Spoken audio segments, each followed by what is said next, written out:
Ia diperlakukan dengan hormat oleh Bunda Yasmin, tapi dihina oleh staf lain dan Paman Faruk karena statusnya sebagai pekerja rendahan. Langit di kampungku tak pernah berbohong.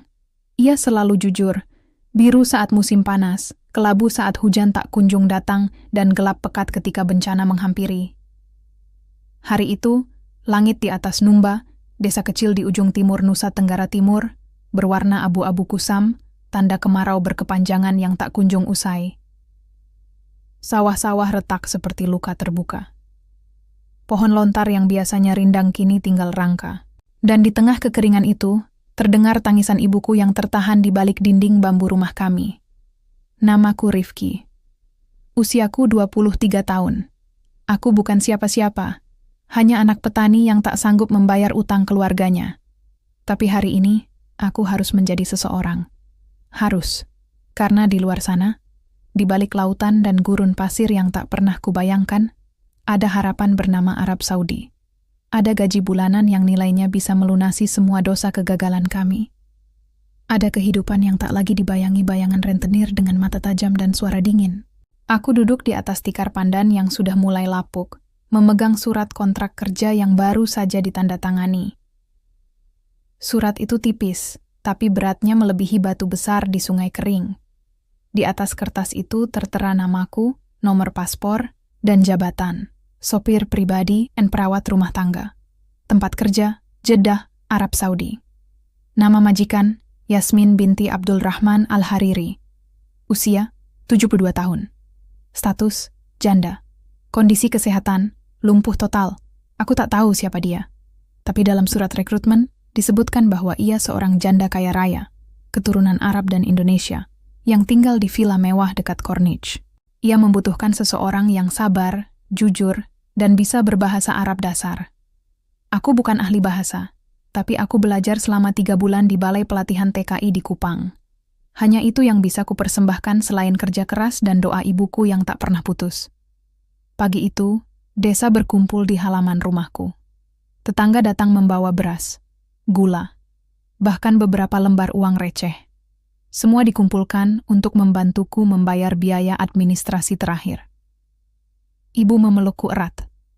Tangannya kasar, penuh retak seperti tanah kami, tapi hangat seperti matahari pertama setelah hujan. "Jangan lupa salat, nak," bisiknya. "Dan jangan pernah berbohong. Dimanapun kau berada, Tuhan selalu melihat." Aku mengangguk, menahan air mata. Di belakang ibu, adikku, Nisa, berdiri dengan seragam SMP-nya yang sudah kekecilan. Matanya berkaca-kaca. Ia ingin melanjutkan sekolah, tapi biaya ujian nasional saja belum terbayar. Aku berjanji dalam hati, aku akan kembali membawamu ke sekolah. Aku akan membuatmu bangga. Perjalanan dimulai dari pelabuhan Tenau di Kupang. Kapal feri membawaku ke Surabaya, lalu pesawat Garuda menuju Jakarta. Di sana, aku bergabung dengan ratusan calon TKI lainnya. Semua membawa koper usang dan mimpi yang hampir sama. Ada yang menangis diam-diam. Ada yang tertawa keras untuk menutupi gugup. Aku hanya diam. Karena aku tahu, di balik senyumku, ada rasa takut yang menggerogoti. Di Bandara Soekarno-Hatta, kami diperiksa satu persatu. Dokumen, visa, kontrak, sertifikat pelatihan, semuanya harus lengkap. Salah satu petugas imigrasi melirikku dengan tatapan ragu. "Kau yakin mau ke sana? Banyak cerita buruk tentang majikan di Arab." Aku hanya tersenyum kecut. "Saya harus, Pak. Keluarga saya menunggu." Dan akhirnya, aku berdiri di atas pesawat Emirates yang akan membawaku ke Jeddah. Awan putih mengelilingi sayap pesawat, seolah langit memberiku jalan. Aku menutup mata, mengingat wajah ibuku, suara angin di antara pohon lontar, dan harum nasi jagung yang selalu menemaniku di malam hari. Semua itu perlahan menguap, digantikan oleh dengung mesin jet dan bayangan masa depan yang tak pasti. 13 jam kemudian, pesawat mendarat di King Abdulaziz International Airport. Udara panas langsung menyergapku begitu pintu pesawat terbuka. Panas yang berbeda dari yang kurasakan di NTT. Ini bukan panas yang membakar kulit, tapi yang menghisap napas. Gurun, pasir, keheningan yang luas. Di luar bandara, Seorang pria berjas hitam dengan kacamata hitam menunggu. Di tangannya, papan bertuliskan, Rifki, Al-Hariri Household. Selamat datang di Jeddah, ujarnya dalam bahasa Arab yang kaku, lalu beralih ke bahasa Indonesia yang terbata-bata. Saya Jamal, manajer pribadi Bunda Yasmin. Mobil sudah menunggu. Aku mengangguk, menggenggam koperku erat. Di parkiran, aku melihat kendaraan yang akan membawaku. Rolls-Royce Phantom hitam mengilap, berkilau di bawah sinar matahari padang pasir. Aku belum pernah melihat mobil semewah itu, bahkan di televisi. Jendelanya gelap, rodanya besar, emblem Spirit of Ecstasy di kap depan, seolah menatapku dengan sombong. Jamal membukakan pintu belakang. Tapi aku ragu. Saya, sopirnya. Haruskah saya duduk di depan? Jamal tersenyum tipis. Tidak, hari ini kau tamu. Mulai besok, kau yang akan mengemudikannya. Aku masuk dengan perasaan campur aduk, takjub, gelisah, dan asing. Mobil meluncur melewati jalan raya yang mulus, melewati pusat perbelanjaan megah, hotel berbintang, dan gedung-gedung tinggi yang pantulannya menyilaukan mata. Setiap sudut kota ini berbicara tentang kekayaan. Dan di tengah kemewahan itu, aku merasa seperti debu, remah kecil yang tak berarti. Hingga akhirnya, kami tiba di sebuah villa tertutup di kawasan elit Al-Shatea. Pintu gerbang besi terbuka perlahan, mengungkap taman luas dengan air mancur marmer, pohon kurma rapi, dan lampu gantung kristal yang bahkan terlihat dari luar. Di dalam rumah, setiap langkahku di atas lantai marmer terasa bergema. Chandelier raksasa menggantung di langit-langit setinggi 5 meter. Lukisan mahal menghiasi dinding. Dan di tengah ruang tamu yang luas, duduk seorang wanita tua di kursi roda emas berlapis kulit. Ia mengenakan jubah sutra ungu tua dengan bordir emas yang rumit, gaya khas Arab Timur Tengah yang dipadukan dengan sentuhan batik Aceh di bagian kerah. Selendangnya berkilauan, menjuntai hingga menyentuh roda kursinya. Riasan matanya tajam, alisnya terukir sempurna, dan di jari-jarinya bersarang cincin berlian serta akik merah tua, warisan keluarga. Matanya menatapku. Tak peduli, tak marah, tapi juga tak hangat. Hanya mengamati. Ini Rifki dari Numba, Bunda Yasmin, kata Jamal dengan suara rendah. Wanita itu tak bergerak, hanya bibirnya yang bergetar pelan, seolah hendak berkata sesuatu, tapi tak jadi. Lalu, ia mengangkat tangan kanannya, memberi isyarat agar aku mendekat. Aku melangkah pelan, jantungku berdebar. Bau parfum mewah dan kayu gaharu menyelimutiku. Saat aku berdiri tepat di depannya, ia menatapku lebih dalam, seolah mencari sesuatu yang tak terlihat. Kau datang, tidak hanya dengan tangan kosong, katanya dalam bahasa Indonesia yang fasih, dengan logat Aceh yang khas. Kau datang dengan beban, dan itu membuatmu jujur. Aku terdiam, tak tahu harus menjawab apa. Di malam pertamaku di Jeddah, aku tak bisa tidur. Kamar yang disediakan untukku, lebih besar dari rumahku di NTT, terasa asing. Tempat tidur empuk, AC yang dingin, kamar mandi dengan shower emas. Semuanya terasa seperti mimpi yang salah. Aku duduk di balkon kecil kamar, menatap bulan sabit di langit Arab. Di sini, bulan terlihat lebih tajam, lebih dekat. Tapi aku merindukan bulan di kampungku, yang redup, tapi hangat, karena selalu menyinari wajah ibuku yang sedang menumbuk jagung. Aku belum tahu. Malam ini hanyalah awal dari ujian yang jauh lebih besar. Aku belum tahu bahwa wanita di kursi roda itu sedang memainkan sandiwara terbesar dalam hidupnya. Dan aku, Rifki, anak desa yang tak punya apa-apa, akan menjadi pusat dari drama yang tak pernah kubayangkan. Tapi malam ini, aku hanya seorang pemuda yang kehilangan arah. Duduk di antara kemewahan yang bukan miliknya, dengan doa yang sama seperti yang kupanjatkan di Numba. Ya Tuhan, jangan biarkan aku kehilangan diriku sendiri. Pagi pertama di Villa Al-Hariri, dimulai dengan denting jam dinding Prancis, yang terdengar dari lorong utama, 7 kali, pelan dan berirama, seperti detak jantung rumah ini. Aku terbangun bukan karena suara itu, tapi karena kebiasaan lama. Bangun sebelum matahari menyentuh atap, Di Numba, ayam jantan selalu berkokok tepat pukul 4. Di sini, tak ada ayam. Hanya keheningan mewah yang terasa seperti tekanan di dada. Aku segera mandi. Air hangat mengalir deras dari shower emas, sesuatu yang membuatku merasa bersalah setiap kali menggunakannya. Di kampung, 1 ember air harus cukup untuk seluruh keluarga sepanjang hari. Tapi di sini, aku diberi handuk baru setiap pagi, sabun wangi dari Prancis, dan sandal kulit lembut yang ukurannya pas di kakiku seolah dibuat khusus. Pakaian kerjaku sudah tergantung rapi di belakang pintu. Kemeja putih linen, celana hitam rapi, dan dasi tipis berwarna ungu. Warna favorit Bunda Yasmin, kata Jamal. Aku memakainya perlahan, merapikan kerah, menarik manset. Cermin besar di kamar mandi memantulkan sosok yang asing. Wajahku masih sama, tapi posturnya kini terbungkus dalam kesan profesional yang asing. Aku bukan lagi Rifki si petani, tapi Rifki si sopir perawat pribadi seorang janda kaya. Aku turun ke lantai dasar. Di dapur, seorang koki asal Filipina sedang menyiapkan sarapan. Roti panggang dengan selai kurma, telur rebus, dan teh mint panas. Ia melirikku sekilas, lalu kembali ke pekerjaannya tanpa sapa. Di ruang makan, hanya ada 2 tempat duduk. 1 untuk Bunda Yasmin, 1 lagi kosong. Tapi aku tahu, tempat itu bukan untukku. Kau makan di pantry belakang, kata seorang pembantu wanita, berkerudung ketat saat melihatku ragu di ambang pintu. Suaranya datar, tanpa kebencian, tapi juga tanpa kehangatan. Karyawan tidak duduk di meja majikan, bahkan kalau dia sopir pribadi. Nah, aku mengangguk, menunduk. Tak ada yang salah dengan aturannya. Tapi untuk pertama kalinya, aku merasa kasta itu nyata. Bukan hanya dalam buku sejarah, tapi di setiap langkah yang kubuat di rumah ini. Tepat pukul 8, aku mendorong kursi roda Bunda Yasmin dari kamarnya menuju taman belakang.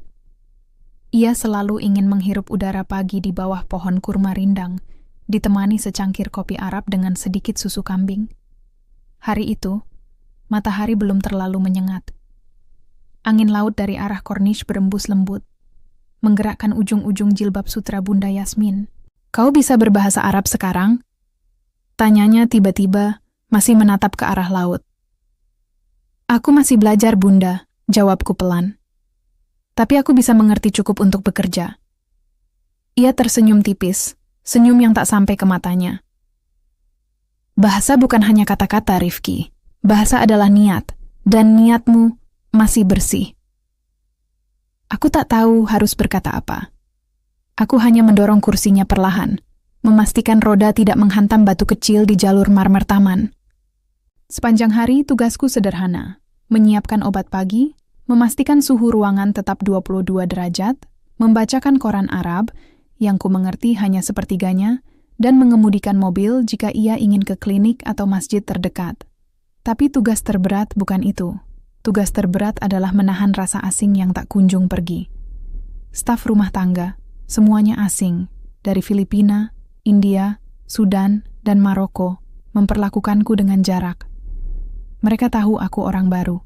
Mereka tahu aku dari desa. Dan yang terpenting, mereka tahu aku hanya TKI, bukan seperti mereka yang sudah bertahun-tahun bekerja di keluarga kaya ini. Yang paling menusuk adalah Paman Faruk. Ia datang tanpa pemberitahuan pada siang hari kedua. Mobil SUV hitamnya melaju kencang masuk gerbang, menghentikan debu di halaman marmer. Ia keluar dengan setelan jas putih, kacamata hitam, dan aroma parfum yang menusuk hidung, seperti campuran kayu dan alkohol mahal. Ini dia si penyelamat kakakku, katanya sambil menatapku dari atas ke bawah. Suaranya penuh ejekan. Dari Numba, desa yang bahkan tak ada di peta Google. Aku diam, tak berani menatap matanya. Bunda Yasmin, yang duduk di kursi rodanya di ruang tamu, hanya berkata dingin, "Jaga mulutmu, Faruk. Ia di sini karena aku memilihnya." Paman Faruk tertawa, tawa yang terdengar seperti pecahan kaca. "Memilih? Atau karena tak ada yang mau merawatmu selain bayaran?" Ia lalu berjalan mendekatiku, berhenti hanya sejengkal dari wajahku. "Aku tahu kenapa kau di sini, anak desa. Kau butuh uang, dan aku tahu cara membuatmu dapat lebih. jauh lebih banyak. Aku menelan ludah. Ada ancaman di balik senyumnya, halus, tapi tajam seperti pisau cukur. Sejak hari itu, aku merasa diawasi. Setiap gerakanku dicatat. Setiap senyumku ditafsirkan. Bahkan saat aku membersihkan kaca mobil Rolls-Royce dengan kain microfiber, aku merasa matanya menatapku dari balik jendela lantai 2. Malam kedua, aku menerima surat dari kampung, dikirim lewat WhatsApp oleh Pak Lurah. Ibu menulis dengan tangan gemetar. "Nak, rentenir datang lagi. Katanya kalau sampai lebaran utang belum lunas, tanah kita dijual. Aku sudah jual ayam terakhir. Tolong, cepat kirim uang. Cukup untuk tahan dulu." Aku membaca pesan itu berulang kali di bawah lampu kamar yang redup. Di luar, bulan masih sama. Tajam, dingin, tak peduli. Aku menatap rekeningku. Gaji pertama baru akan cair minggu depan. Dan jumlahnya tak cukup untuk melunasi ancaman itu. Aku berjalan ke balkon, menatap villa megah ini. Kolam renang bercahaya biru, lampu taman otomatis, patung marmer di sudut taman. Di tengah kemewahan ini, aku merasa lebih miskin daripada saat di Numba. Karena di sana, setidaknya, aku punya harga diri. Tapi malam itu, sesuatu mengganjal. Saat aku kembali dari balkon, aku melewati celah pintu kamar Bunda Yasmin yang sedikit terbuka. Di dalam, lampu redup menyala. Dan aku melihat, hanya sesaat, tangan Bunda Yasmin menggapai gelas air di meja samping tempat tidur. Gerakannya cepat, lancar, tanpa gemetar. Aku berhenti, jantungku berdebar kencang. Tapi sebelum aku sempat berpikir lebih jauh, suara langkah kaki mendekat. Aku buru-buru kembali ke kamarku, menutup pintu perlahan. Mungkin aku salah lihat, mungkin bayangan. Tapi, bagaimana mungkin seorang yang lumpuh total bisa mengangkat gelas dengan tangan kanannya, tanpa bantuan? Aku berbaring di tempat tidur, menatap langit-langit. Pertanyaan itu menghantui. Siapa sebenarnya Bunda Yasmin? Dan yang lebih menakutkan, apa yang sebenarnya sedang terjadi di rumah ini? Aku belum tahu bahwa jawabannya akan mengubah hidupku selamanya. Tapi malam itu, untuk pertama kalinya aku merasa, di balik diamnya yang tenang, di balik kursi rodanya yang megah, ada sandiwara. Dan aku, tanpa sadar, sudah masuk ke dalam panggungnya. Hari ke-7 di Jeddah terasa seperti hari ke-70. Waktu berjalan lambat di balik tembok marmer Villa Al-Hariri. Setiap jam terasa seperti ujian. Setiap menit seperti pengingat bahwa aku hanyalah penonton dalam drama orang lain. Tapi malam itu, segalanya berubah. Aku baru saja selesai membersihkan interior Rolls-Royce, mengelap jok kulit dengan kain lembut, menyedot debu dari karpet Persia mini di lantai belakang. Ketika Jamal datang dengan langkah cepat. Bunda Yasmin ingin beristirahat lebih awal. Tapi Paman Faruk memanggilmu, katanya. Suaranya datar, tapi matanya menghindar. Di ruang kerjanya. Sekarang, jantungku langsung berdebar. Aku belum pernah masuk ruang kerja Paman Faruk. Bahkan staf senior pun jarang diizinkan. Itu ruang yang tertutup rapat, dengan pintu kayu jati berukir, dan sistem keamanan sidik jari. Ada apa? Tanyaku pelan. Jamal hanya menggeleng. Jangan tanya. Pergi saja. Dan jangan lawan dia. Aku menelan ludah. Tanganku masih basah oleh cairan pembersih kulit. Aku mengelapnya di celana, lalu berjalan menyusuri koridor utama, melewati lukisan leluhur keluarga Al-Hariri, lampu gantung Prancis yang berkelap-kelip redup, dan karpet sutra yang menelan suara langkah kakiku. Ruang kerja Paman Faruk terletak di sayap timur villa, ruang paling jauh dari kamar Bunda Yasmin. Saat aku mengetuk pintu, suara masuk terdengar tajam, seperti perintah, bukan undangan. Di dalam, ruangan itu gelap, hanya penerangan dari 2 lampu meja tembaga yang menyinari dokumen tersebar di atas meja kayu besar. Paman Faruk duduk di balik meja, mengenakan jubah putih bersih, tanpa kopiah. Ia sedang menulis sesuatu, tapi berhenti begitu aku masuk. Tutup pintu, perintahnya. Aku menurut. Suara klik gembok otomatis terdengar dari dalam. Ruangan ini dikunci dari dalam. Aku berdiri kaku di ambang pintu. Kau tahu kenapa aku memanggilmu? Tanyanya, menatapku sambil menyilangkan jari-jarinya. Aku menggeleng. Tidak, Paman. Ia tersenyum, senyum yang membuatku merinding. Paman, kau memanggilku Paman. Lucu, padahal kau bukan keluarga. Bahkan bukan manusia penuh di mata orang-orang seperti kami. Aku diam. Tak berani menjawab. Paman Faruk bangkit perlahan, berjalan mengelilingi meja, lalu berhenti tepat di depanku. Ia mengeluarkan ponsel dari sakunya, membuka satu folder, lalu menunjukkan layarnya padaku. Itu foto rumahku di Numba. Dinding bambu, atap daun kelapa, halaman berdebu. Di depannya, ibuku sedang duduk di bangku kayu, memegang surat dari rentenir. Kau kira kau bisa kabur dari utangmu hanya dengan kabur ke sini? Tanyanya. Suaranya rendah, berbisa. Aku tahu semuanya, Rifki. Aku tahu kau berutang 380 juta rupiah. Aku tahu tanahmu akan disita bulan depan. Aku bahkan tahu adikmu, Nisa, hampir putus sekolah karena tak mampu bayar ujian. Aku terpaku. Darahku terasa membeku. Siapa yang memberitahumu? Bisikku. Siapa yang peduli? Jawabnya sambil tertawa kecil. Yang penting, aku punya jalan keluar untukmu, dan kau akan mengambilnya. Karena jika tidak... Ia melangkah lebih dekat, hingga napasnya terasa di wajahku.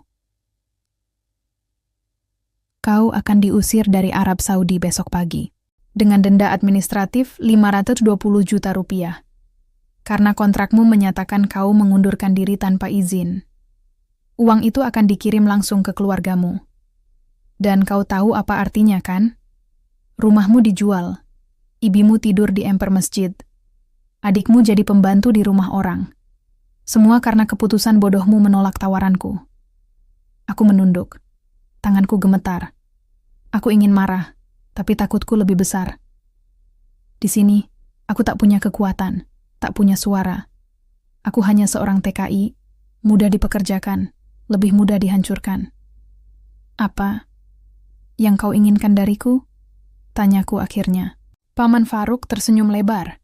Ia kembali ke mejanya, membuka laci, lalu mengeluarkan satu map hitam tebal. Menikahi kakakku. Aku mengira aku salah dengar. Apa? Kau dengar, menikahi Bunda Yasmin. Secara kontrak, 6 bulan. Tidak perlu hubungan suami istri. Cukup jadi suaminya di kertas. Itu saja. Aku terdiam. Dunia terasa berputar.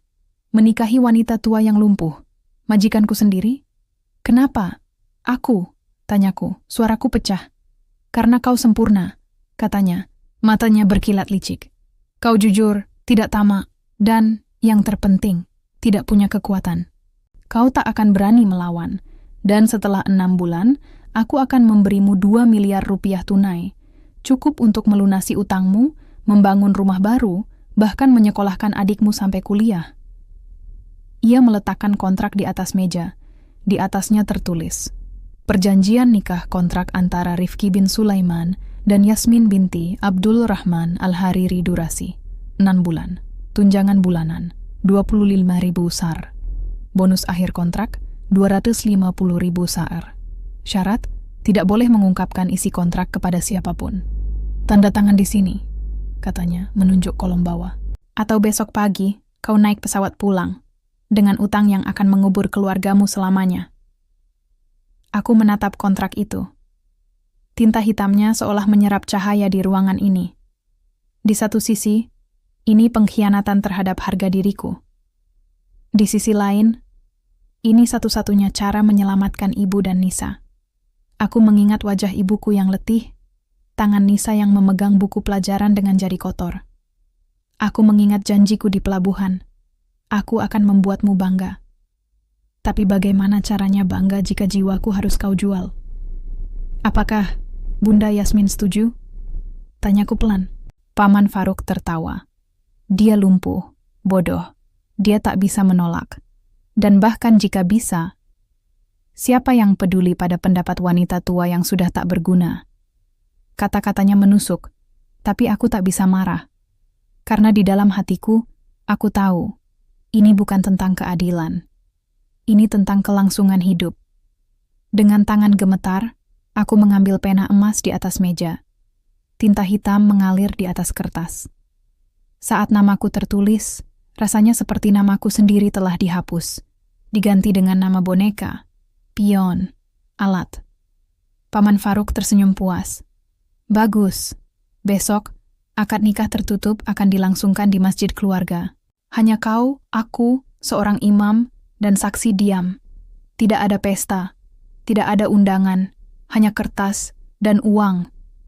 Ia menepuk bahuku, gerakan yang seharusnya ramah, tapi terasa seperti pukulan.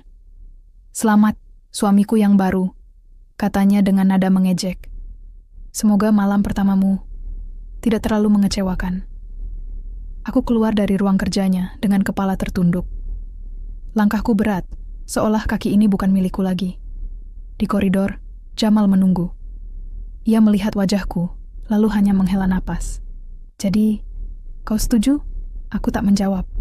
Aku hanya berjalan melewatinya, menuju kamarku. Di kamar, aku duduk di tepi tempat tidur.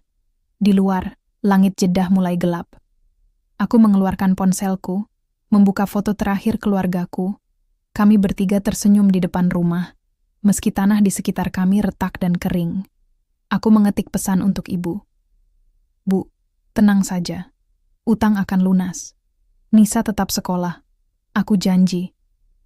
Tapi aku tak mengirimnya. Karena aku tahu, janji ini dibeli dengan harga yang tak bisa kubayar dengan uang. Malam itu, aku berdoa lebih lama dari biasanya. Bukan meminta keajaiban, tapi meminta kekuatan untuk tetap jujur, tetap rendah hati, tetap manusia, meski dunia memaksaku menjadi bayangan. Aku belum tahu bahwa pernikahan ini adalah jebakan. Tapi aku juga belum tahu bahwa di balik diam Bunda Yasmin, ada rencana yang jauh lebih besar dari ancaman Paman Faruk. Yang kutahu malam itu hanyalah ini. Aku telah menjual diriku. Tapi mungkin, di balik kegelapan ini, cahaya masih menunggu. Pagi itu, langit Jeddah cerah, terlalu cerah, seolah alam ikut mengejek kegelapan yang menghimpit hatiku. Aku bangun sebelum azan subuh berkumandang, bukan karena kebiasaan, tapi karena mimpi buruk.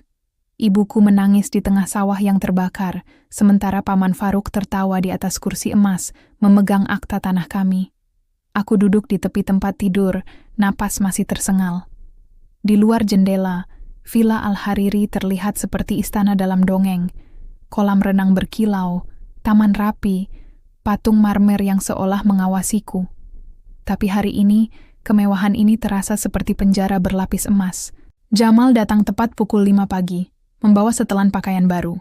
Jubah putih bersih berbahan katun halus, kain ikat pinggang bersulam benang perak, dan kopiah hitam mengilap.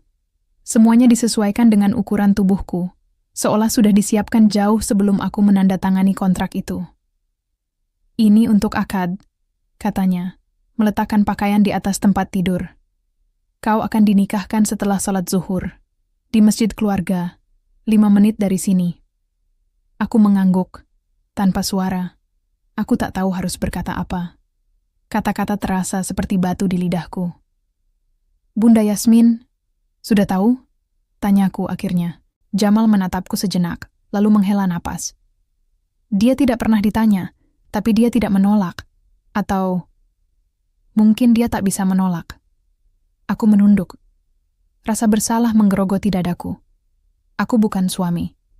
Aku bukan penyelamat. Aku hanya alat. Dibentuk, dipakai, lalu dibuang. Mandi pagi itu terasa seperti ritual pembersihan sebelum eksekusi. Aku menggosok tubuhku sekeras mungkin, seolah bisa menghapus rasa kotor yang menempel di jiwaku. Tapi air hangat tak bisa mencuci rasa hina ini. Tepat pukul 11, Jamal kembali. Kali ini, ia membawa mobil, bukan Rolls Royce, tapi sedan hitam biasa. Lebih sopan, katanya singkat. Kita tidak ingin menarik perhatian.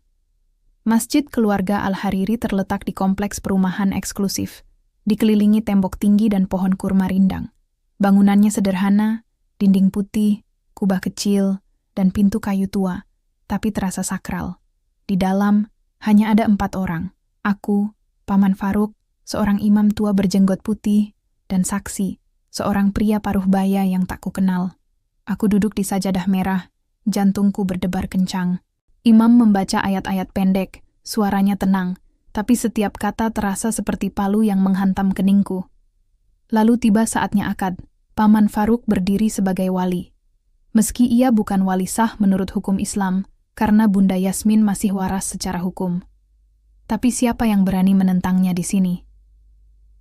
Apakah kau menerima Yasmin binti Abdurrahman sebagai istrimu dengan mas kawin seperangkat alat sholat dan uang tunai 10.000 sar? Tanya sang imam padaku. Aku menelan ludah. Matamu, ibu. Senyummu, Nisa. Wajahmu, Bunda Yasmin yang diam di kursi roda. Iya, jawabku pelan. Suaraku hampir tak terdengar. Dan seperti itu, dalam ruang sunyi, tanpa kehadiran pengantin wanita, tanpa keluarga, tanpa doa tulus, aku resmi menjadi suami Bunda Yasmin. Saat kami kembali ke villa, suasana berubah. Staf rumah tangga memperlakukanku dengan jarak yang lebih jauh lagi, bukan lagi sebagai karyawan, tapi sebagai suami boneka yang memalukan. Beberapa berbisik di dapur. Yang lain pura-pura tak melihatku. Jamal membawaku ke kamar baru, lebih besar dari sebelumnya, dengan balkon menghadap laut, kasur king size, dan kamar mandi dengan bathtub marmer. Di atas meja, ada baki perak berisi kurma, madu, dan air zam-zam, simbol keberkahan pernikahan. Kau akan tinggal di sini sekarang, katanya. Tapi ingat, kau suaminya di kertas, bukan di kamar tidur. Jangan sentuh dia. Jangan bicara lebih dari perlu. Dan jangan pernah lupa, kau di sini karena uang, bukan cinta. Aku hanya mengangguk. Malam tiba lebih cepat dari yang kuduga. Aku duduk di tepi tempat tidur, mengenakan jubah tidur putih yang disediakan. Di luar angin laut berembus pelan, di dalam keheningan mencekik. Tepat pukul 9, pintu kamar terbuka perlahan. Bunda Yasmin masuk, didorong oleh pembantu wanita berkerudung. Ia mengenakan jubah tidur sutra ungu tua, berhiaskan sulaman emas di bagian pinggir, gaya khas Aceh yang elegan. Selendangnya menjuntai lembut, menutupi lehernya yang penuh kalung mutiara. Wajahnya tetap tenang, matanya dalam, tapi kali ini ada sesuatu yang berbeda. Kau boleh pergi, katanya pada pembantunya. Wanita itu mengangguk, lalu menutup pintu dengan lembut. Kami berdua, sendirian. Pertama kalinya sejak aku tiba di sini. Aku berdiri, gugup. Bunda, saya... Duduk. Perintahnya. Suaranya tenang tapi tegas. Aku duduk kembali di tepi tempat tidur. Ia tetap di kursi rodanya, menghadap jendela terbuka.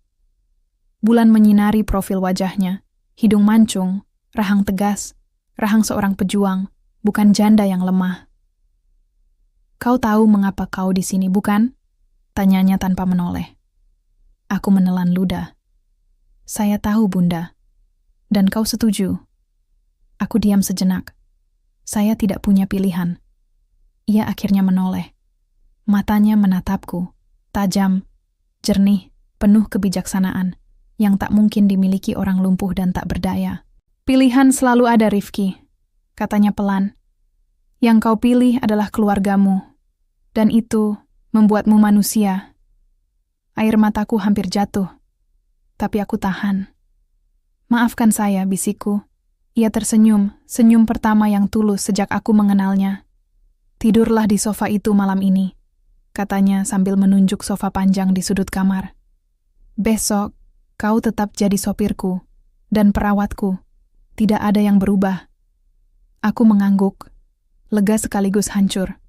Pembantunya kembali, mendorong kursi roda Bunda Yasmin ke kamar tidur dalam. Ruang pribadinya yang terpisah. Pintu tertutup, lampu padam. Aku berbaring di sofa empuk, menatap langit-langit.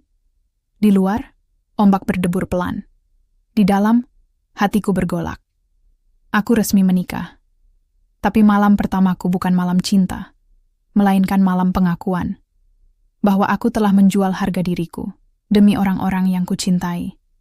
Aku menutup mata, berharap mimpi membawaku kembali ke Numba, ke tanah retak, ke ayam berkokok, ke ibu yang memelukku tanpa syarat. Tapi sebelum aku tertidur, sesuatu menggangguku. Di balik pintu kamar dalam, aku mendengar suara. Bukan suara kursi roda, tapi langkah kaki. Pelan, pasti. Dan kemudian, keheningan. Aku membuka mata, menatap pintu itu. Apakah aku salah dengar lagi? Tapi kali ini, aku yakin. Ada sesuatu yang disembunyikan di balik diam Bunda Yasmin. Dan malam ini, hanya awal dari kebenaran yang akan mengguncang segalanya. Malam itu aku tak benar-benar tidur. Sofa empuk yang disediakan untukku terasa seperti ranjang paku. Setiap inci tubuhku waspada. Setiap napasku tertahan. Aku terus memutar suara itu di kepala. Langkah kaki. Bukan roda kursi yang bergulir di atas marmer. Bukan suara bantuan yang berbisik pelan. Tapi langkah manusia. Perlahan, pasti, dan penuh kesadaran. Aku menatap jam dinding, pukul 1:17 dini hari. Villa Al-Hariri tenggelam dalam keheningan, kecuali desau angin laut yang menyelinap lewat celah jendela terbuka. Bulan sabit bersinar tinggi, memantulkan cahaya keperakan ke lantai marmer, seolah menyoroti jalan menuju pintu kamar dalam, tempat Bunda Yasmin tidur. Aku menahan napas. Lalu, seperti yang kudengar tadi malam, terdengar lagi. Tap, tap, tap. Lembut, tapi jelas. Datang dari balik pintu kayu jati yang diukir dengan kaligrafi ayat kursi. Aku duduk perlahan, jantungku berdebar seperti genderang perang. Aku ingin mengabaikannya. Mungkin khayalanku, mungkin kelelahan. Tapi tubuhku bergerak sendiri. Perlahan, aku berdiri, telapak kaki telanjang menyentuh lantai dingin. Setiap langkahku kuhitung. 1, 2, 3, hingga aku berdiri tepat di depan pintu kamar dalam. Tak ada suara lagi. Aku menempelkan telinga ke kayu tebal itu. Hening. Terlalu hening. Lalu, klik. Suara kunci yang diputar dari dalam. Pintu terbuka perlahan. Dan di sana, berdiri Bunda Yasmin. Tapi bukan seperti yang selama ini kulihat. Ia berdiri tegak, tanpa kursi roda. Jubah tidurnya yang ungu tua menjuntai elegan, rambut putihnya tergerai bebas, bukan dikepang rapi seperti biasa, tapi terurai alami menyentuh bahu. Matanya tajam, waspada, tapi tenang. Di tangannya, segelas air mineral. Ia menatapku. Tak terkejut, tak marah. Hanya menunggu. Aku terpaku. Mulutku terbuka, tapi tak ada suara yang keluar. Dunia terasa berhenti berputar. Semua yang kupercaya, semua yang kuterima sebagai kebenaran, hancur dalam sekejap. Kau akhirnya mendengarnya. Katanya pelan, suaranya tak berubah, tapi kini terasa lebih hidup. Aku tahu kau akan tetap di sini, bahkan ketika kau tidak tahu mengapa. Aku mundur selangkah, hampir terjatuh. Bunda, Anda bisa berjalan? Ia tersenyum, senyum yang tulus, hangat, dan penuh kebijaksanaan. Aku tidak lumpuh, Rifki. Aku hanya berpura-pura. Aku menggeleng, tak percaya. Tapi, semua orang mengatakan apa yang ingin mereka percaya. Potongnya lembut. Dan aku biarkan mereka percaya, karena dari sanalah aku tahu siapa yang benar-benar peduli. Ia melangkah keluar dari kamarnya, berjalan perlahan ke arahku. Langkahnya anggun, penuh kendali, seperti perempuan yang biasa mengatur rapat dewan direksi, bukan perempuan yang dikurung oleh usia dan kelemahan. Duduklah, katanya, menunjuk sofa. Kau berhak mendengar kebenaran. Aku duduk seperti boneka yang digerakkan tali. Tubuhku gemetar, bukan karena takut, tapi karena kebingungan yang mendalam. Bunda Yasmin duduk di kursi di seberangku, bukan kursi roda, tapi kursi kayu ukir yang biasanya hanya untuk tamu kehormatan. Ia meletakkan gelas air di meja marmer, lalu menatapku lurus. Namaku Yasmin Al-Hariri, katanya. Tapi sebelum menjadi janda kaya di Jeddah, aku adalah cucu Nyak Safia, seorang perempuan Aceh yang membangun kerajaan kopi dari nol. Ia mengajariku satu hal, uang bisa membeli pelayanan, tapi hanya ketulusan yang bisa membeli kesetiaan. Ia berhenti sejenak. Matanya menerawang. Setelah suamiku meninggal, adikku, Faruk, mulai berubah. Ia ingin menguasai semua aset keluarga. Tapi aku tidak gila. Aku tidak lemah. Aku hanya tua. Dan di dunia ini, usia tua sering dianggap sebagai kelemahan. Ia menatapku lagi, kali ini dengan sorot mata yang dalam. Jadi aku menciptakan sandiwara. Aku berpura-pura lumpuh. Aku biarkan Farouk percaya bahwa aku tak berdaya. Dan aku menunggu, siapa yang akan tetap merawatku tanpa pamrih. Siapa yang akan tetap berbicara padaku, bukan pada kursi rodaku. Siapa yang akan tetap datang, meski tak ada imbalan. Matanya berbinar. Kau datang, Rifki. Bukan karena uang, belum. Bukan karena takut, belum. Tapi karena kau diberi tugas, dan kau jalankan dengan jujur. Kau bersih. Dan di dunia yang penuh ular seperti ini, kejujuran adalah emas yang tak ternilai. Aku menunduk. Air mata mulai menggenang. Tapi, kenapa saya dipaksa menikahi Anda? Kenapa Paman Farouk? Karena dia akhirnya panik. Jawabnya cepat. Ia melihat aku mempercayaimu. Ia takut kau akan tahu kebenaran. Jadi ia berusaha mengendalikanmu. Dengan uang, dengan ancaman, dengan kontrak palsu. Tapi ia tidak tahu. Ia tersenyum tipis. Bahwa akad nikah itu, meski dibuat dengan paksaan, tetap sah di mata Tuhan. Dan sekarang, kau adalah suamiku, bukan boneka, bukan pion, suamiku. Aku terdiam. Kata-kata itu terasa seperti petir di tengah malam. Tapi, saya tidak layak, bisikku. Saya hanya pekerja. Saya menjual diri demi uang. Tidak, potongnya tegas. Kau menjual waktu dan tenagamu. Itu pekerjaan. Tapi kau tidak menjual hatimu. Itu yang membedakanmu dari yang lain. Ia bangkit berdiri, lalu berjalan ke arah jendela. Bulan menyinari punggungnya, membuat jubah sutranya berkilau seperti bintang jatuh. Mulai besok, kau tidak akan lagi diintimidasi oleh Farouk. Tapi kau harus berpura-pura, seperti aku. Kau tetap sopirku, tetap perawatku, dan tetap suamiku yang patuh di depan umum. Karena waktuku belum tiba untuk membongkar sandiwara ini. Ia menoleh, matanya menatapku penuh keyakinan. Tapi kau harus tahu satu hal, Rifki. Aku tidak memaksamu menikah denganku. Itu pilihan Farouk. Tapi sekarang, aku memilihmu. Bukan karena kau muda, bukan karena kau tampan, tapi karena kau jujur saat dunia ini penuh kepalsuan. Aku menatapnya, wanita tua berambut putih, berdiri tegak di bawah cahaya bulan, mengenakan jubah sutra warisan Aceh, dengan mata yang lebih tajam dari pedang. Di hadapanku bukan lagi majikan yang lumpuh, tapi seorang ratu yang sedang membangun kerajaannya kembali, dengan ketulusan sebagai fondasi. Aku bangkit perlahan. Apa yang harus saya lakukan, Bunda? Ia tersenyum. Untuk pertama kalinya, senyum itu mencapai matanya. Panggil aku Yasmin. Aku terdiam. Lalu, perlahan, Yasmin. Ia mengangguk. Sekarang tidurlah. Besok, kita mulai permainan baru. Ia kembali ke kamarnya, menutup pintu perlahan. Kali ini, aku mendengar suara kunci, tapi juga suara langkah kakinya yang berjalan menjauh. Aku kembali ke sofa, tapi tak bisa tidur. Dunia yang kukenal selama ini runtuh. Tapi di balik reruntuhan itu, aku melihat sesuatu yang baru. Kepercayaan. Dan mungkin harapan. Aku menatap langit. Bulan masih sama. Tapi kali ini, ia terasa seperti menyaksikan kelahiran sesuatu yang tak terduga. Cinta tanpa rupa, kebenaran tanpa suara. Dan dua jiwa yang dipertemukan bukan oleh takdir, tapi oleh pilihan untuk tetap jujur. Meski dunia memaksa mereka berbohong. Matahari pagi di Jeddah biasanya datang dengan kekejaman, membakar aspal, menguapkan embun, dan memaksa semua orang berlindung di balik kaca ber-AC. Tapi pagi itu, sinarnya terasa berbeda, lebih lembut, lebih jelas, seperti dunia baru yang baru saja lahir.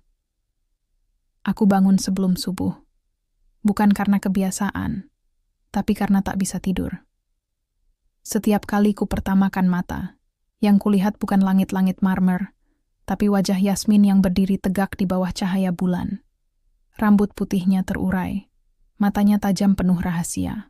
Aku mandi dengan air dingin, berharap bisa mendinginkan gejolak dalam dadaku. Tapi yang muncul bukan ketakutan, melainkan tekad. Untuk pertama kalinya sejak tiba di Arab Saudi, aku merasa dipercaya, bukan dimanfaatkan. Saat aku turun ke lantai dasar, Yasmin sudah duduk di ruang makan. Bukan di kursi rodanya, tapi di kursi makan biasa, memegang cangkir kopi hitam tanpa gula. Ia mengenakan jubah sutra ungu muda pagi ini, dengan sulaman emas berbentuk motif bunga cempaka Aceh di bagian dada. Kalung mutiara asli menggantung di lehernya, warisan dari neneknya, Nyak Safiah. Ia tersenyum saat melihatku. "Selamat pagi, suamiku." Kata itu, suamiku, masih terasa asing di telingaku. Tapi kali ini, aku tak menunduk. Aku mengangguk. "Selamat pagi, Yasmin." Jamal, yang sedang mengatur meja, terkejut mendengar namaku menyebutnya tanpa gelar. Matanya membelalak, tapi ia segera menunduk dan pergi. Tak berani mengomentari. "Duduk," katanya sambil menunjuk kursi di sebelahnya. "Kita punya banyak yang harus dibicarakan." Aku duduk, jantungku berdebar, tapi tubuhku tenang. "Pertama," katanya sambil menyeruput kopinya, "kau harus tahu kenapa aku memilih sandiwara ini. Bukan hanya untuk menguji Faruk, tapi untuk melindungi warisan keluargaku." Ia menaruh cangkirnya, lalu menatapku tajam. "Kau tahu dari mana asal kekayaan keluarga Al-Hariri?" Aku menggeleng. Saya kira dari perdagangan minyak atau properti. Ia tertawa kecil, tawa yang hangat, seperti nenek yang bercerita di beranda rumah. "Tidak, kami bukan keluarga minyak. Kami keluarga kopi." Ia berdiri, berjalan ke lemari kaca di sudut ruangan, lalu mengeluarkan sebuah kotak kayu tua berukir kaligrafi Arab dan motif Aceh. Di dalamnya terdapat foto hitam putih seorang perempuan berjilbab tebal, berdiri di depan toko kecil dengan tulisan "Kopi Safiah, asli Gayo, Langsa, Aceh." "Inilah Nyak Safiah," katanya dengan suara penuh hormat. "Nenekku. Ia datang ke Jeddah pada tahun 1953. Membawa 3 karung kopi Gayo dan mimpi.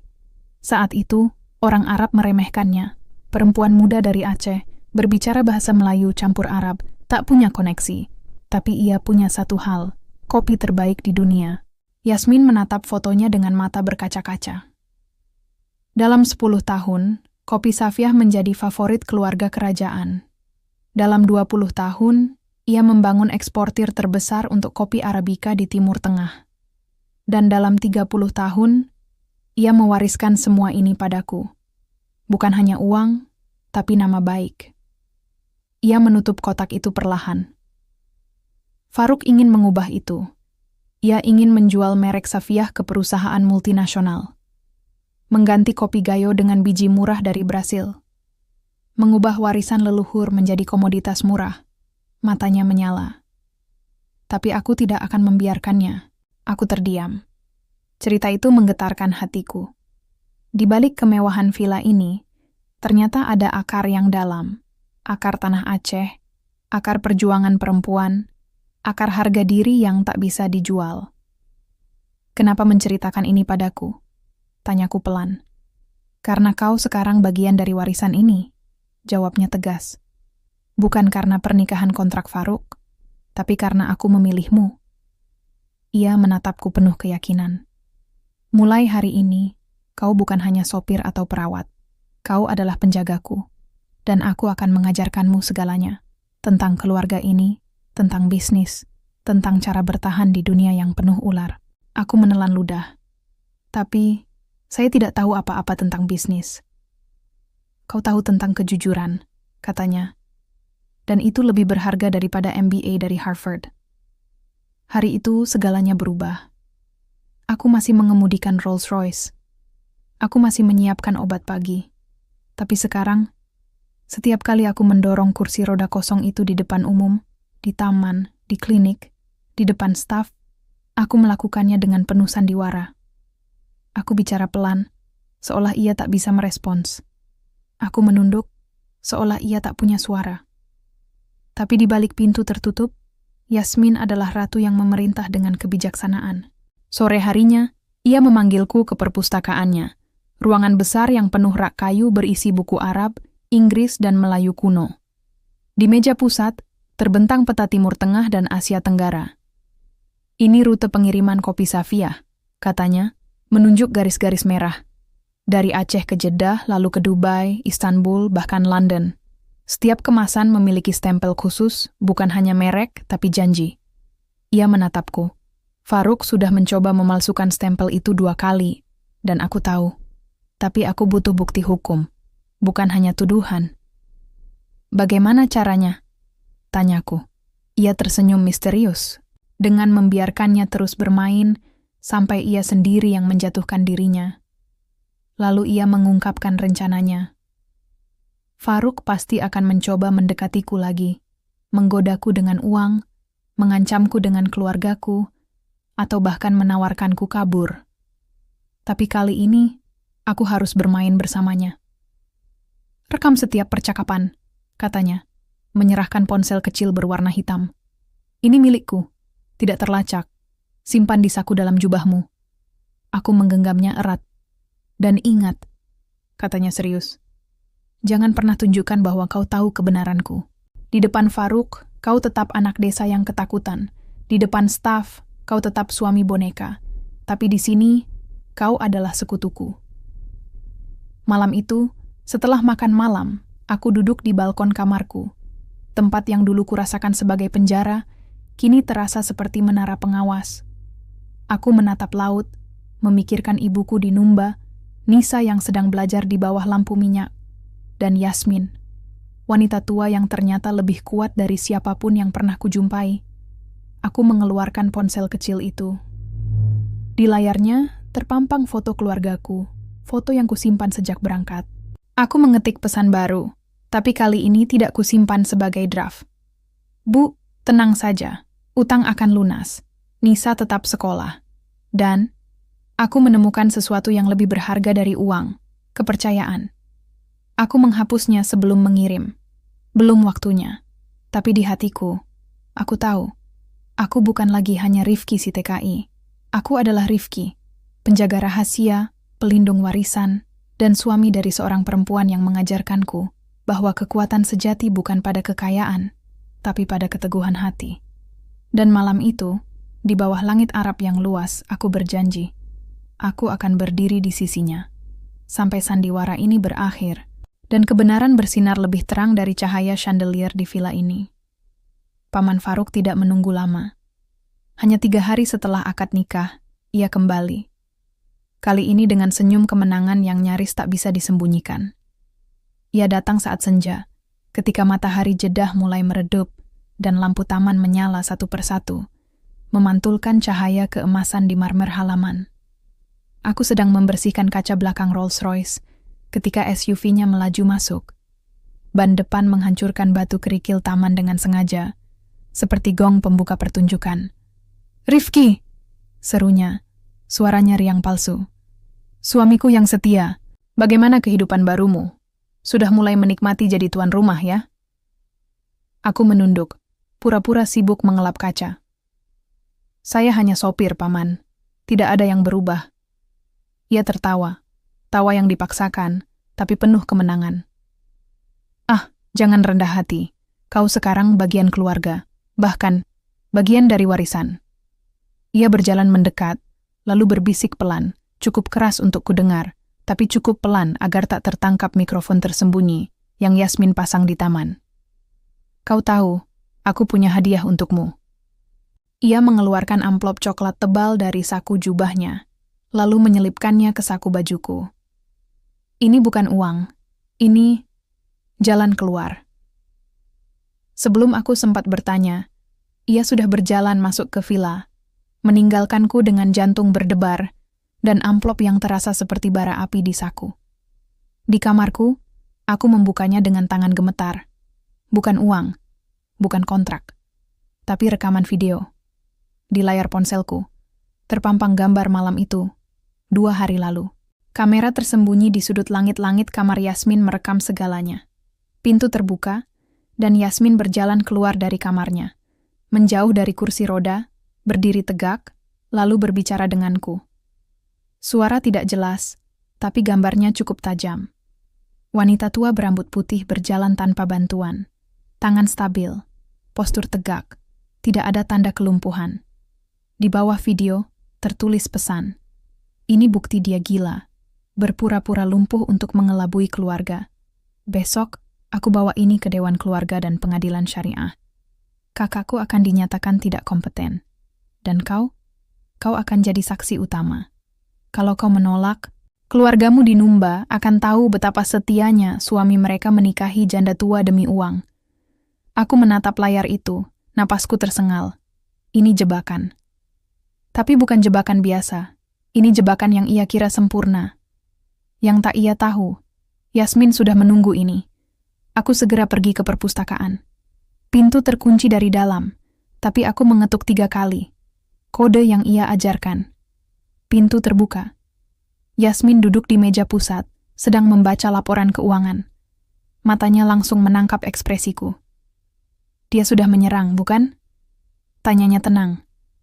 Aku mengangguk, lalu menunjukkan ponselku. Ia melihat video itu, hanya sebentar, lalu tersenyum. Bukan senyum takut, bukan senyum marah, tapi senyum predator. Bagus, katanya pelan. Dia akhirnya memasang kamera di kamarku. Aku sudah menduga dia akan mencoba itu setelah melihatku terlalu dekat denganmu. Ia berdiri, berjalan ke lemari besi kecil di sudut ruangan, lalu membukanya dengan kode. Di dalam, terdengar suara bip, sistem keamanan aktif. Tapi Farouk terlalu percaya diri. Lanjutnya, ia pikir hanya dia yang punya mata di rumah ini. Ia mengeluarkan sebuah tablet kecil, lalu menekan beberapa tombol. Layar menyala, dan yang muncul adalah pemandangan ruang kerja Paman Farouk dilihat dari sudut atas. Sejak 2 tahun lalu, aku memasang sistem pengawasan rahasia di seluruh villa, terutama di ruang kerjanya, katanya. Kamera tersembunyi di lukisan, mikrofon di lampu gantung, bahkan sensor suara di karpet. Semua terenkripsi. Hanya aku yang bisa mengakses. Ia mengetuk layar.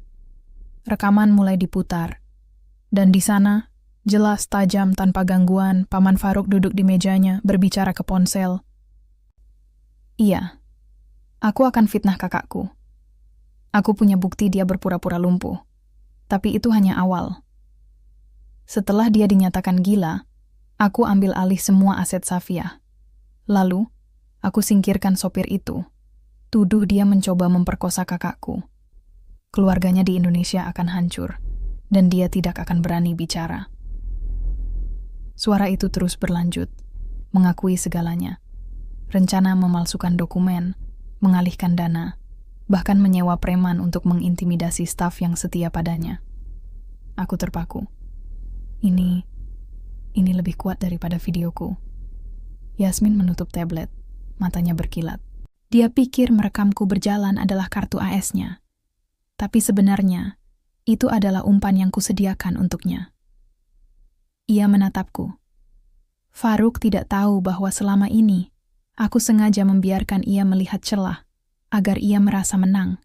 Tapi setiap langkahnya sudah kurekam, setiap kata kuhafal. Dan sekarang, waktunya tiba. Esok harinya, panggilan resmi datang dari Dewan Keluarga Al-Hariri. Sidang darurat akan digelar di Masjid Keluarga. Alasannya, permohonan pengawasan atas kesehatan mental Bunda Yasmin binti Abdul Rahman. Paman Farouk datang dengan percaya diri. Ia mengenakan jubah putih terbaiknya, membawa flash disk berisi videoku, dan tersenyum seperti orang yang sudah menang. Staf rumah tangga berkumpul di luar ruang sidang, berbisik, menatapku dengan iba. Mereka yakin aku akan jadi kambing hitam, tapi aku duduk tenang di sudut. Di sebelah Yasmin, yang kembali duduk di kursi roda, wajah lemah, tubuh terkulai, seolah benar-benar tak berdaya. Saat sidang dimulai, Paman Farouk berdiri. Yang Mulia Hakim, para tetua keluarga. Saya datang dengan hati berat, tapi saya harus melindungi kakak saya dari dirinya sendiri. Lihat ini. Ia memutar videoku di layar besar. Semua mata tertuju pada Yasmin, yang tetap diam, menunduk, seolah malu. Dia berpura-pura lumpuh, Ini bukti ia tidak waras, ia manipulatif. Dan suaminya ini, ia menunjukku, adalah bagian dari sandiwara itu. Ruang sidang gemuruh. Beberapa tetua saling berpandangan, bingung. Tapi sebelum keputusan diambil, Yasmin perlahan mengangkat tangannya. "Boleh aku bicara?" Bisiknya, suaranya lemah, sangat meyakinkan. Hakim mengangguk. Dengan gerakan yang tampak sulit, ia berusaha menekan tombol di sandaran kursi rodanya. Tiba-tiba, proyektor di langit-langit menyala, dan di layar besar, yang sama yang dipakai Faruk, muncul rekaman ruang kerjanya sendiri. Wajah Faruk memucat, video diputar, suara aslinya menggema di ruangan. "Aku akan fitnah kakakku.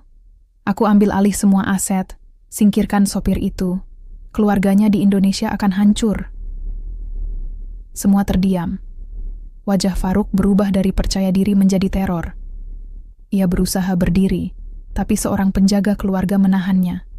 "Ini rekayasa," teriaknya. "Dia memalsukan suaraku." Tapi rekaman itu terlalu detail. Latar belakang, jam dinding, bahkan cincin di jarinya. Semua cocok. Yasmin perlahan berusaha berbicara lagi. Suaranya gemetar, tapi tegas. "Adikku, kau pikir hanya kau yang punya mata di rumah ini? Tapi kau lupa satu hal, yang diam bukan berarti buta." Ia menatapnya, dan untuk pertama kalinya, ia tidak berpura-pura. Matanya tajam, tegak, penuh kekuasaan. Dan di ruang itu, semua orang tahu, Bunda Yasmin tidak lumpuh. Dia hanya menunggu waktunya memangsa. Sidang Dewan Keluarga Al-Hariri berlangsung selama 3 jam. Tapi bagi Paman Faruk, rasanya seperti 3 abad. Rekaman pengakuan kriminalnya diputar berulang kali. Setiap kata, setiap tarikan napas, setiap tawa liciknya, semuanya menjadi bukti yang tak bisa dibantah. Bahkan tetua keluarga yang selama ini diam dan netral pun menggelengkan kepala, wajah mereka penuh kekecewaan. "Kau bukan hanya tamak, Faruk," kata Syekh Ibrahim, ketua dewan tertua. Suaranya berat seperti batu makam. "Kau mengkhianati darahmu sendiri, mengancam keluarga tak berdaya, dan mencoba mencuri warisan yang bukan milikmu." Faruk mencoba membela diri, berteriak, menuduh rekaman itu direkayasa, bahkan menyalahkanku sebagai mata-mata asing yang merusak keluarga. Tapi suaranya tenggelam dalam keheningan yang menghakimi. Di akhir sidang, keputusan dijatuhkan. 1.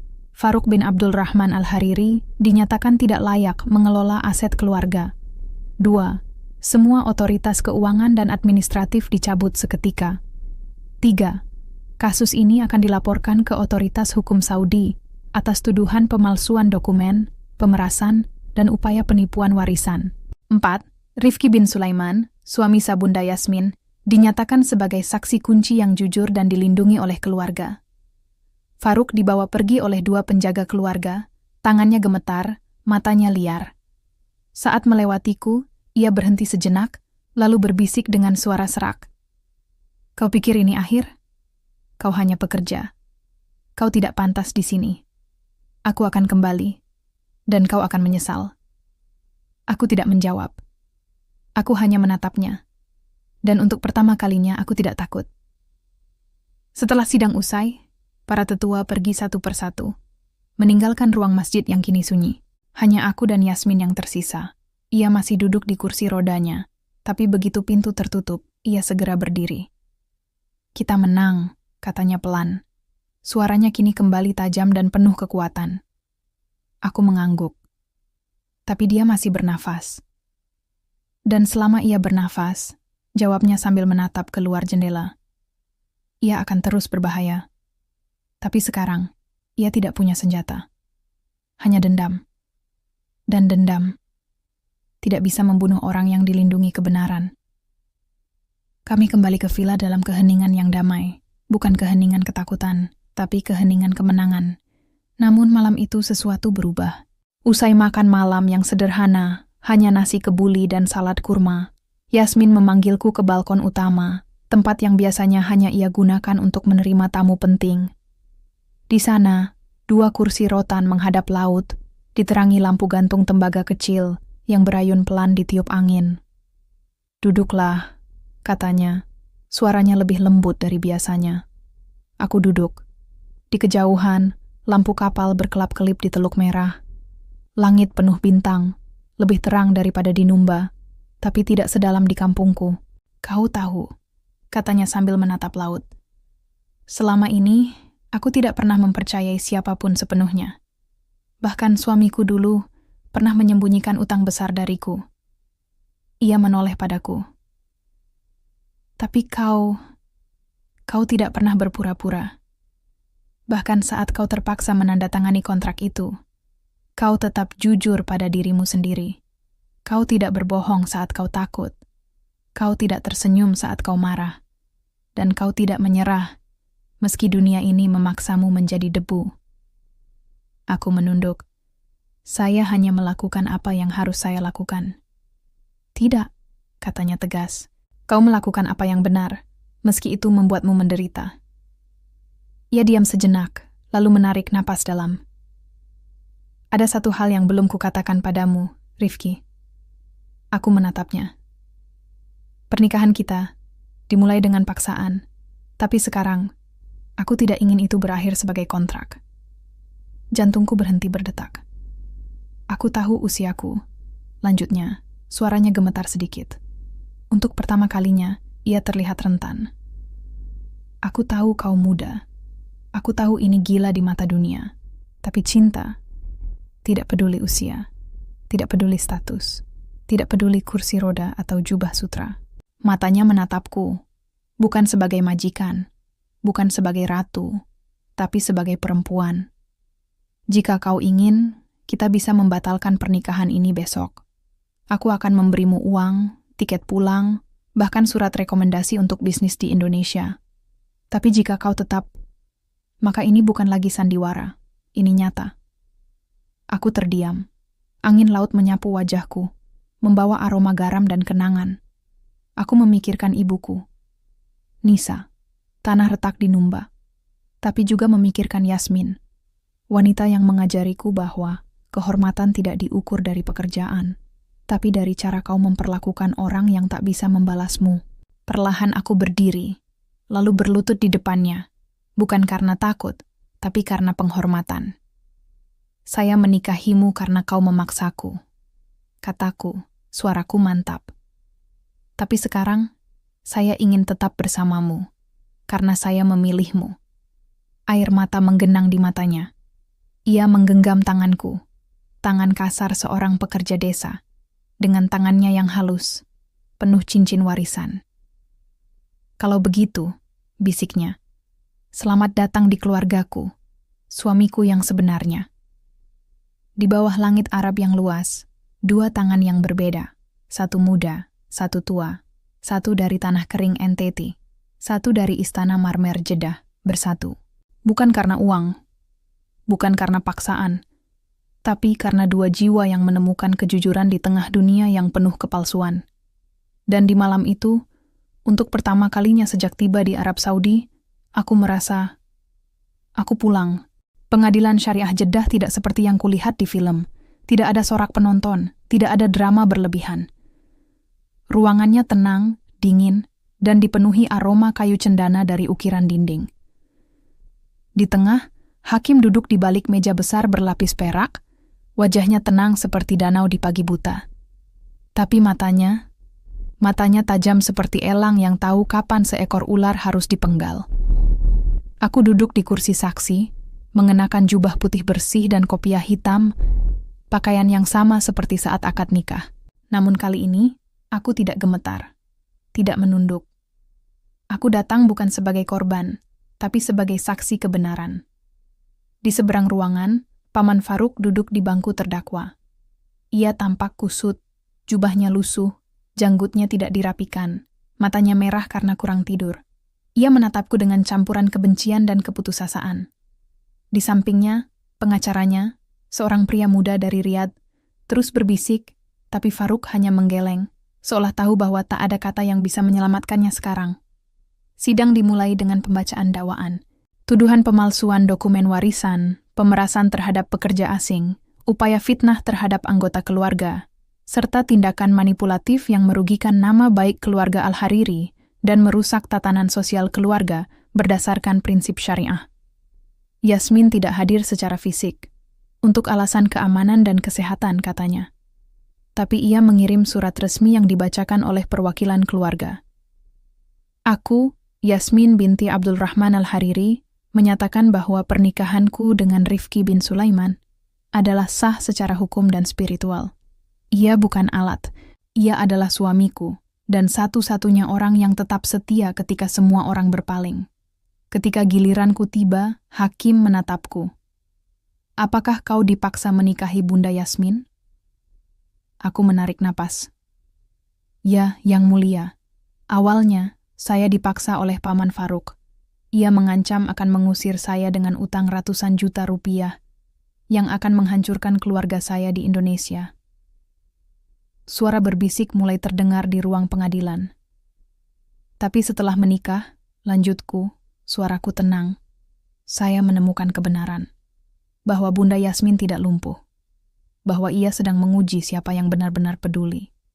Dan saya tetap merawatnya, bukan karena takut, tapi karena itu tugas saya. Aku menatap Faruk. Saya tidak tahu ia merekam kami, tapi saya juga tidak menyesal.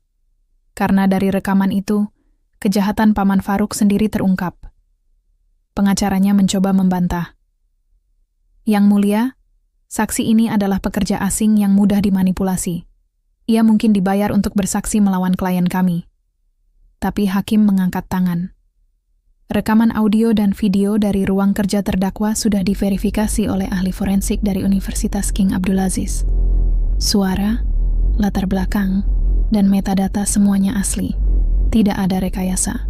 Lalu hakim menatap Faruk. Apakah kau mengakui pernyataanmu dalam rekaman itu? Faruk diam. Matanya menatap lantai. Ia tahu permainannya sudah berakhir. Akhirnya ia mengangguk. Pelan, hampir tak terlihat. Ya, bisiknya. Ruangan terasa lebih sunyi dari sebelumnya.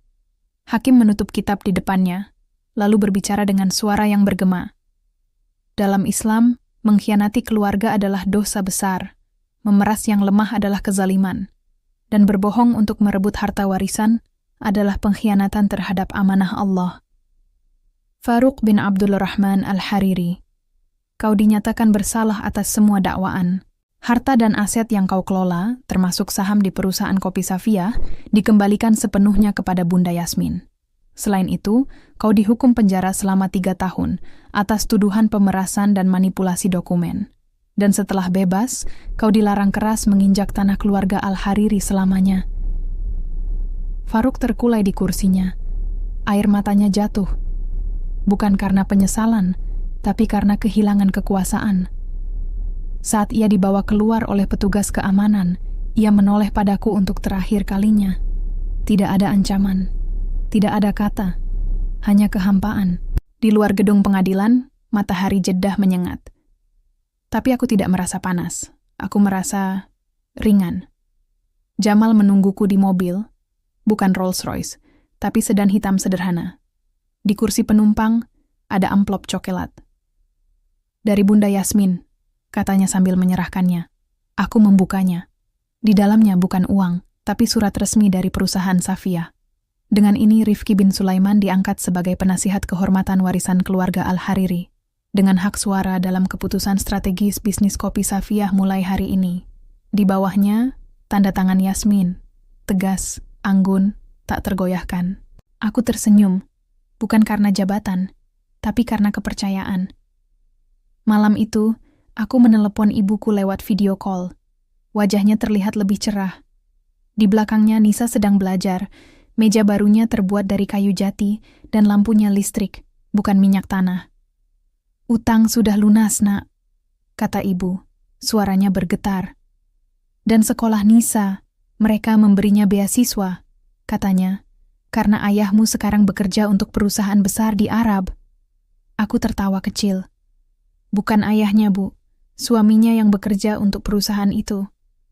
Ibu terdiam sejenak, lalu tersenyum. Senyum yang tulus, seperti dulu. Yang penting, kau bahagia, Nak. Dan tetap jujur. Aku menatap kamera. Insya Allah, Bu. Setelah menutup panggilan, aku berdiri di balkon villa, menatap laut yang tenang. Di kamarku, ponselku bergetar. Pesan dari Yasmin. Besok, kita ke Aceh. Aku ingin kau melihat kebun kopi nenekku.